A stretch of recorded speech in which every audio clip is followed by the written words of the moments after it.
What's up?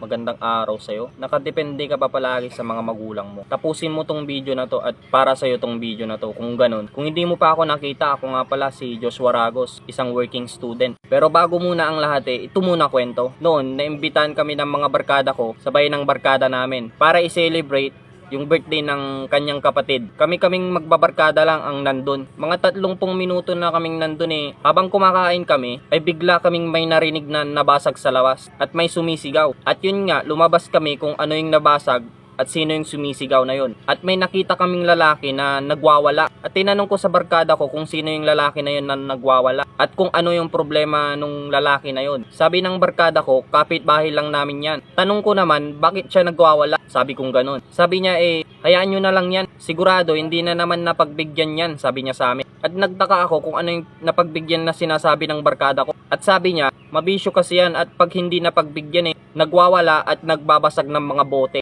Inaaway niya yung nanay niya at nanggugulo. Mula no, nalaman ko na may mga ganun palang kabataan na kapag hindi nagkuha yung gusto nila nagwawala sila at inaaway yung mga magulang nila. Tayong mga kabataan hindi tama na dumedepende pa tayo palagi sa ating mga magulang. Mas lalo kapag yung mga magulang natin naghihirap din na magtrabaho. Kumbaga yung trabaho nila lulubog lilitaw. Minsan meron, minsan wala. Kung ganun sitwasyon ng magulang mo, maawa ka naman. At kung ikaw naman yung kabataan na may stable na trabaho ang mga magulang mo para ibili ng mga gusto mo, napakaswerte mo nun tol. Pero dapat wag natin abusuhin yung kabaitan ng mga magulang natin sa atin. Para sa akin, obligasyon ng mga magulang natin na pag-aralin tayo. Oo. Pero yung ipilit mo sa kanila na ibigay sa'yo yung mga luho o bisyo mo, mas lalo kung nagpapakahirap rin yung magulang mo kakatrabaho, hindi na nila obligasyon yun as long as capable ka na para dumiskarte at kumita ng pera. Itong video na to ay with respect sa mga magulang na kayang ibigay yung gusto ng mga anak nila. Saludo po ako sa inyo, napakabuti nyo pong mga magulang. Ang masaklap, may dumating na opportunity sa'yo para magtrabaho ka. Yung opportunity na yun ay hinayaan mo lang. Kasi nga, tamad ka at gusto mong iasa na lang lahat sa mga magulang mo. At pagkatapos mong tanggihan yung opportunity na yun, ay uuobligayin mo ngayon yung mga magulang mo para bigyan ka ng pangbisyo mo at pangluho mo. Ang tawag doon hindi makapalang muka. Bastos ang tawag doon. Ginagawa ko to kasi naniniwala ako na kapag tayong mga kabataan ay natutong dumiskarte, ay magkakaroon tayo ng pakinabang hindi lang sa ating mga magulang, kundi pati na rin sa ating lipunan. Kaya samahan mo ko na maging mabuti at maging responsabling kabataan. May ginawa pala akong FB group, ang pangalan ni Madiskarteng Kabataan Group. Samahan mo ko doon, magtulungan tayo doon. Doon sa ginawa kong group na yun, lahat ng kabataan pwedeng sumali doon. Kahit hindi ka pa nag-aaral pero may malaki kang pangarap,